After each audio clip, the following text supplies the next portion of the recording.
Hey guys, what's going on? I wanted to start up this discussion. This has been something that I've been thinking about for the past couple of weeks, and it's something that I think we, as comic book fans, fans of superheroes in general, have been thinking about for quite some time. It's always been in the back of our minds, but it's never been something we wanted to talk about because, well, it's a pretty controversial topic, and that is superheroes in Hollywood. Now, it's no shock to anybody that comic books being translated to the silver screen is not a new thing over there in Hollywood. I mean, superhero films have basically existed for almost as long as films have been around, from the early days of the Superman serials to the full-on Superman films, Christopher Reeves. Going even further down the line, we got real mainstream success with movies like X-Men, Sam Raimi's Spider-Man, and even nowadays we have Marvel's Phase 1, Phase 2, Phase 3. DC's apparently doing something, who knows what. But while we've been seeing all this success in superhero films, and they're basically bigger than they ever have been, being able to break into the pop culture, being able to just become part of our everyday lives, there's always the notion that there is too much oversaturation in the medium. There are too many superhero films coming out. By and large, we have 1 to 2 superhero films every year. Is there ever going to hit a point where people are so tired of going and seeing people in costumes fighting crime?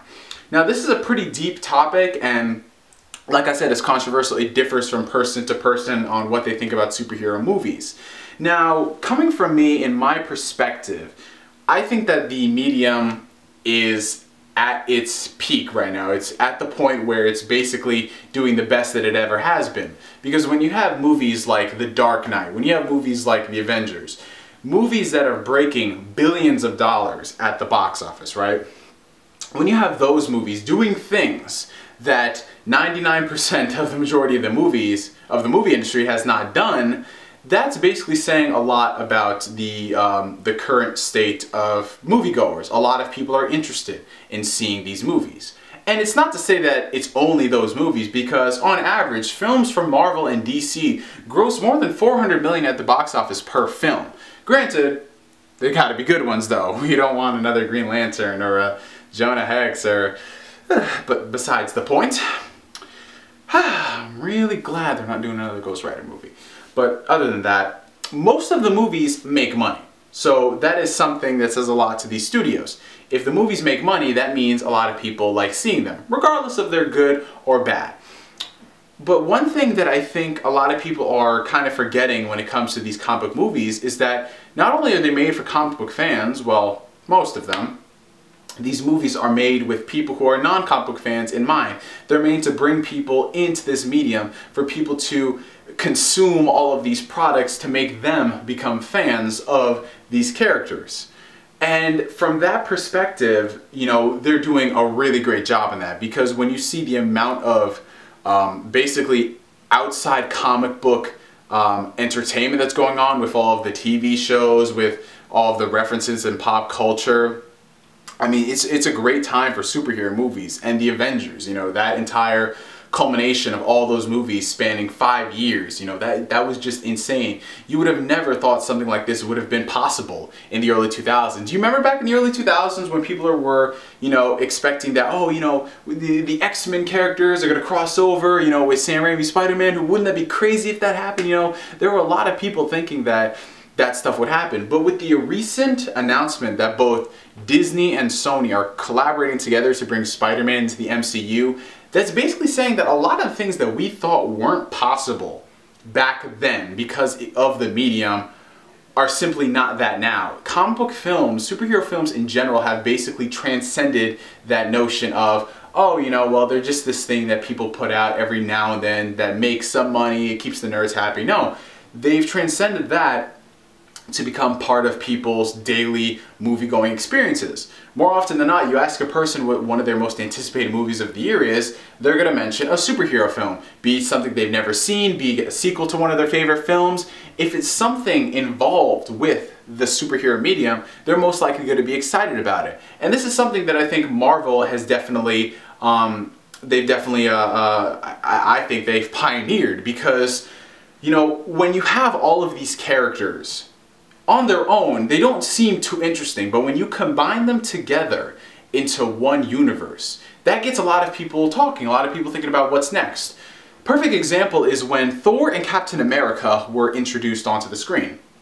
You know, Thor and Captain America, while they're popular Marvel characters, they weren't really too well known in the mainstream. Sure, they've had their fans and people know who they are, of course, Captain America. But for the average moviegoer, they're not going to care who these guys are. Sure, they're played by dudes named Chris with bulging muscles, but nobody cares about that. Well, most people outside of the teen demographic. But when you stuck those guys together with Robert Downey Jr., the Hulk, everybody, and you made the Avengers, that instantly got people thinking, well, hey, I kind of care for these characters. And it's proven with the post-Avengers Phase 1 films. When you had MCU Phase 2, both Thor and Captain America grossed more than $600 million at the box office to their relatively lukewarm $300-ish million that they did with their first films. So in their second outings, they doubled their box office profits. You can attribute this to the Avengers bump all you want, but that means that people cared about them. Okay? Then you come to Guardians of the Galaxy. Guardians of the Galaxy, an even more crazier idea. People not knowing who these characters were. A talking tree, a raccoon, boom. One of I think it's the highest Marvel movie ever made that is not a sequel. Coming in the MCU that is not a sequel, highest movie ever made. That's just insane. Like, going into this and thinking that people don't care about these movies is kind of crazy. And then from that point on, Marvel announces Phase 3, they announce all their plans from there. You can generally see how excited people are. So, based on that front alone, I don't think that these films are slowing down in any way. You see the way Marvel is introducing their things, you see how they're not just reusing the same characters over and over and over and over again. We're getting new characters. We're getting Black Panther, we're getting Captain Marvel, we're getting a lot of crazy things. They've incorporated the Netflix series. You've got Daredevil, you've got Jessica Jones, you've got Luke Cage, and you got Iron Fist leading up into a Defenders miniseries. They're doing a lot of things that normally you would think would be franchise fatigue. Because when you come on here and you're doing nothing but Iron Man or Captain America or Thor, you're doing all these movies, of course people are going to get tired of them.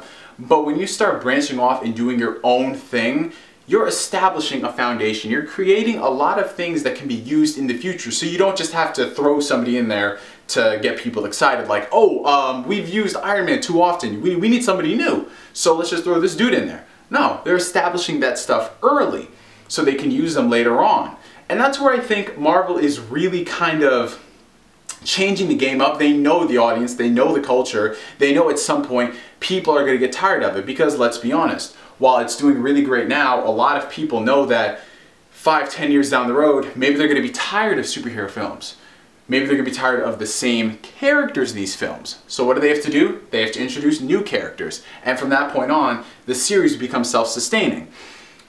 Granted, on the opposite end of the spectrum, it is true though. If, let's say, Iron Man 4 comes out and it doesn't make as much money as Iron Man 3 did, of course Marvel is going to reconsider putting more characters that are named Robert Downey Jr. into movies, because it's not there, you know, the money isn't there. Because at the end of the day, this is a business for them. They're in the business to make money. As much as people say they're doing it for the fans, they're not doing it just for the fans, guys. They're doing it to make money, and that is perfectly fine. So long as they provide good content for us, then it's fine if they want to make money. But there is where we have to start thinking about things.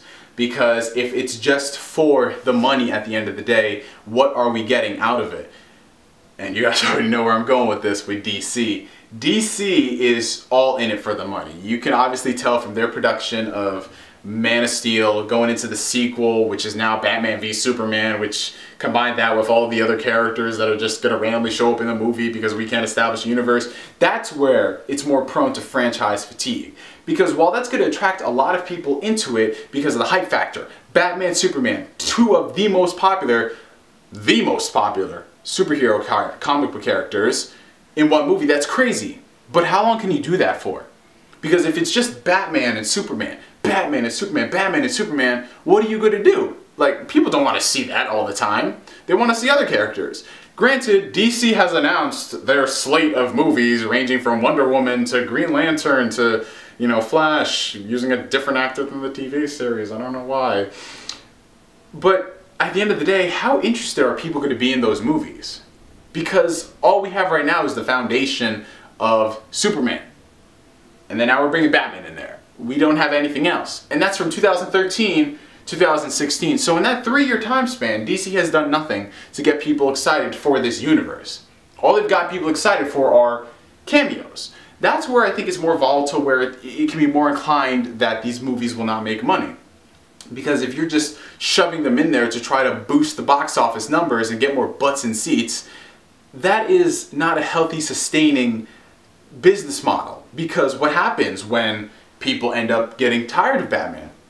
It can happen. People get tired of Superman. It could happen. Who are they going to fall back on? The characters that they just introduced out of the blue? No, they're going to go for the characters who they've known in all of these movies prior. So, you know, that's what I really want to get on here and talk about, you guys, when it comes to superheroes and franchise fatigue. Of course, at the end of the day, people will get tired of them if they're just shoved down our throats no matter what. But if it's handled in an effective way, which is why I'm really liking a lot of the things Marvel's doing, even though I don't approve of almost all their movies, I like about a good 60% of them, they still know how to draw people in and get people excited for more. So while you may not like the Thor movies, you think they might be meh, you still go see them because they're actually good for the universe. They actually contribute valuable things to the universe.